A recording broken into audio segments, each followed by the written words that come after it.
Hello everybody, I've got a busy day ahead of me today, and not only that, but I've come out in a heat rash. I've got bloody red spots all over me, under my tits, in between, under my legs, in between me balls and everywhere.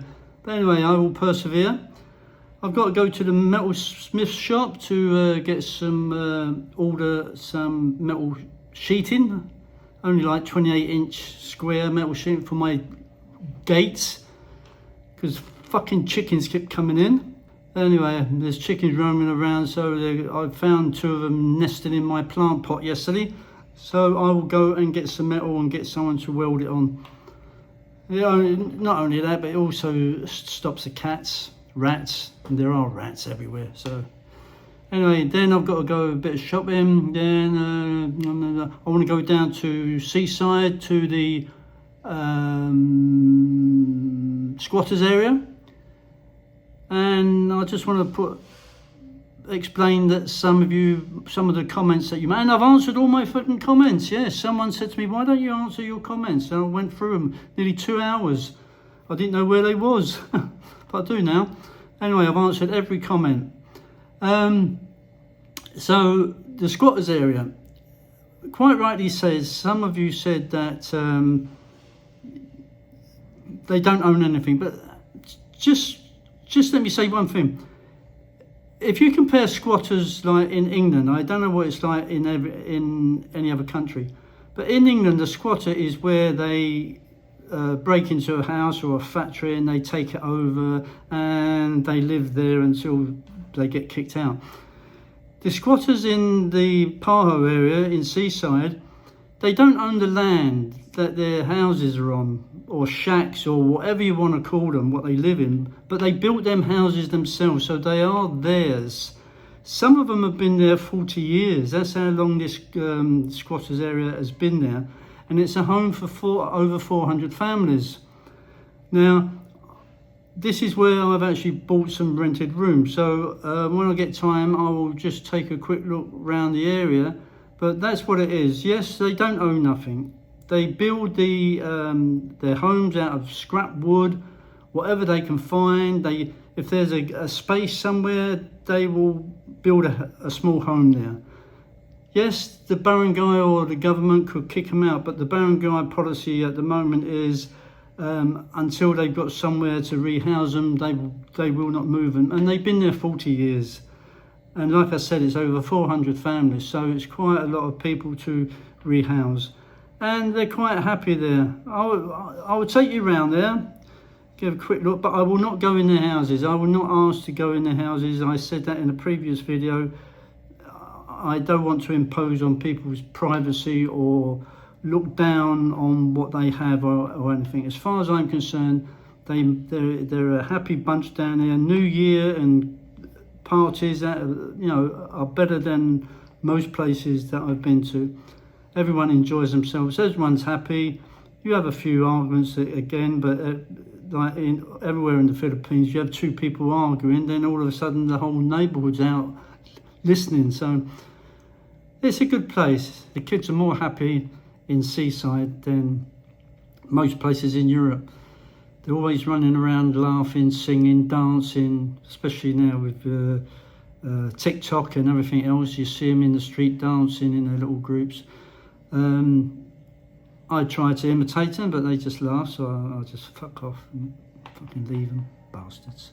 Anyway, I'll see you later.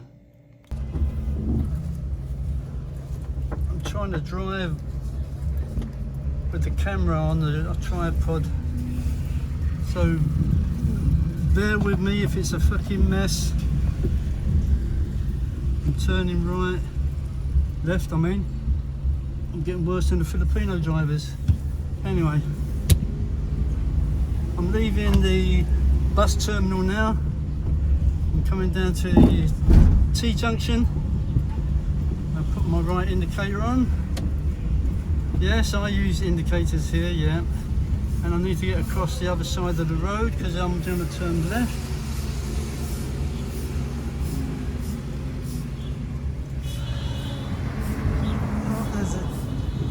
There's a motorbike behind, so I've got to be careful of that.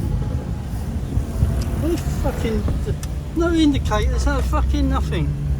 Jesus, fuck's sake. Okay, I'm turning left up here. Very little traffic today.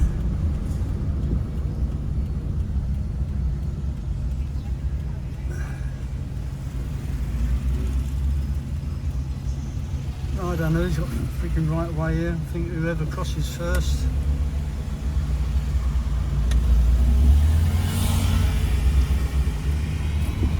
They take up your side of the road every time you come in. This is Seaside.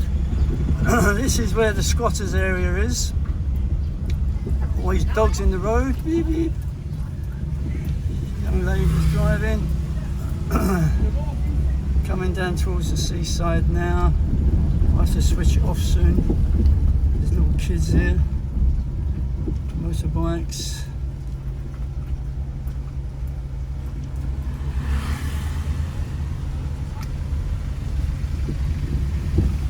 So late. I'll turn it off now because I'm going to park up. I'm in Super Metro at the moment looking for Thai rice, but they don't seem to have it. They used to have all the other rice, but I don't see. This is Super Metro across the road from my house in the city. It's quite a big store actually, it's quite nice. I'm not sure if you're allowed to film here, but I haven't been told. No, that's not it. I'm looking for jasmine, Thai jasmine rice. That's the problem, I have it sometimes and not other times. I can't find it. There we are, look, a car fully laden with shopping with stupid paper bags, which rip as soon as you pick them up. But anyway, what can you do? This is in Metro Car Park. Metro Car Park. All along all the posh cars. Oh, there's a Suzuki there as well. These cars are quite popular. Only because they're cheap. Okay. Okay, this is our little Sari Sari store, and I'm just trying to let you see what the locals use or buy. It's the small tins of pilchards, sardines, mackerel, everything else, and they only buy cigarettes singly, they don't buy packets. They buy a single egg for 10 peso, and this is what it's like. Oh, there's little Maxwell there calling me. So I'm just going to take you around.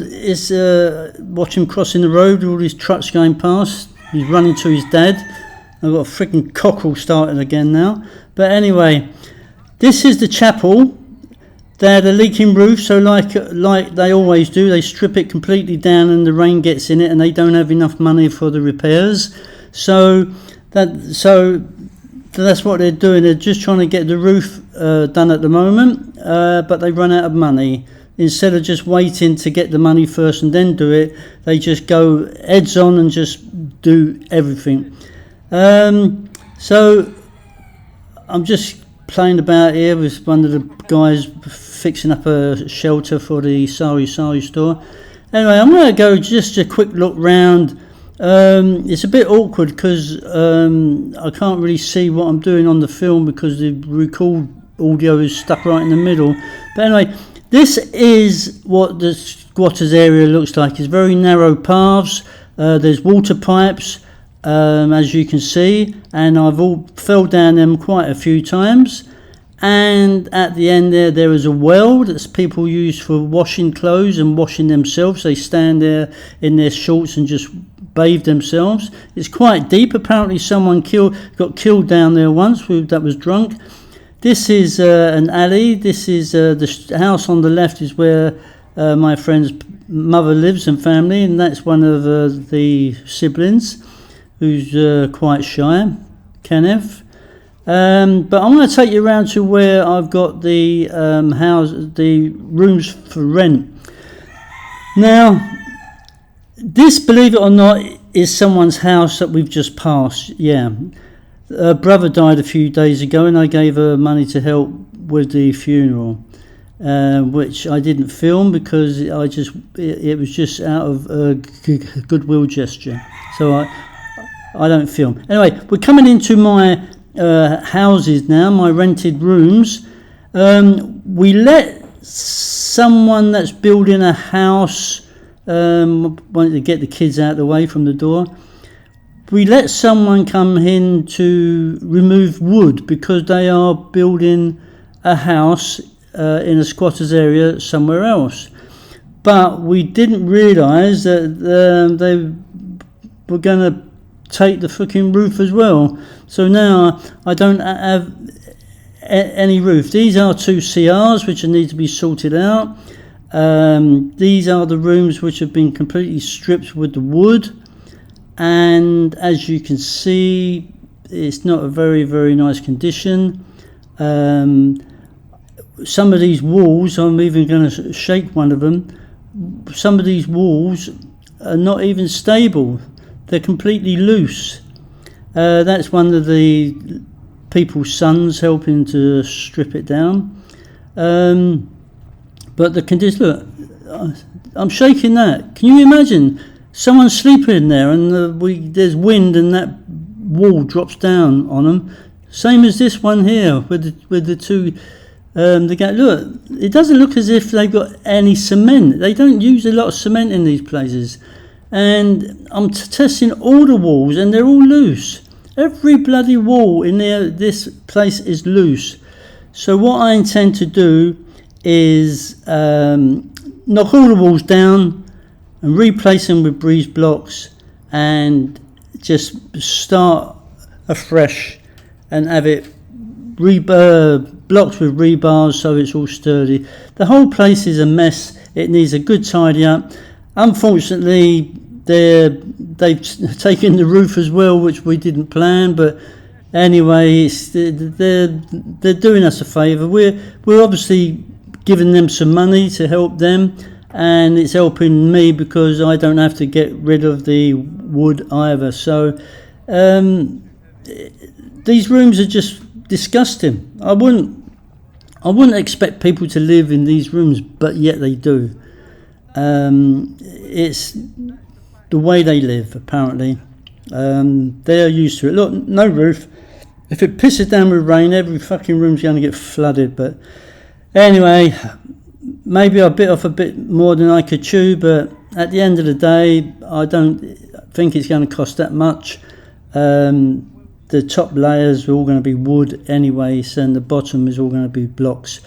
So at the end, I got a duty of care to these people, my renters, and I do not intend to let them rent a room that's shite. At least I will give them a room that they can say is a decent room and it's worth the rent. Where at the moment, looking at these rooms is absolutely disgusting. But I admire the people that they persevere because they don't have anyone else, anywhere else to go. But a lot of these people that rent the rooms come from outside Lapu Lapu looking for work. So to them, 1,500, 2,000 peso room for a month is cheap. But I intend to make it a little bit better, maybe put the rent up slightly, I don't know. But I just want to give some people a decent room for what they're renting. So, and that's based at the year. I don't know how long. I'm planning maybe 6 months from start to finish. Hopefully by the end of the year I'll have it all rented out, making some money. I don't envisage the barangay to close the place down if it's been there for 40 years.